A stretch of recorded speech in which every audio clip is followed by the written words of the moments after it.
हजुर, हामी यति बेला सुर्खेत क्षेत्र नम्बर 1 को मतगणना स्थल गुरुबाकोट नगरपालिका मेहलकुनामा छौँ। तपाईँहरूलाई बिहानैदेखि यहाँको मतगणनाको अपडेट देखाइरहेको छु। मैले हजुरहरूमा चाहिँ प्रस्तुत गरिरहेको छु। हामी अहिले करिब बेलुकाको 5 बजेको सङ्घारमा छौँ। यति बेलासम्म झन्डै 13-14 हजार मत गनिएको छ। प्रारम्भिक मतगणना चाहिँ 10,000 रहेको छ।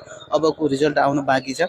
अहिलेसम्म 10,000 बराबरको मतगणना गर्दै गर्दा रुख चिन्हका विष्णु बहादुर खड्काले लिड गरिरहनु भएको छ 3700 मत को दरले।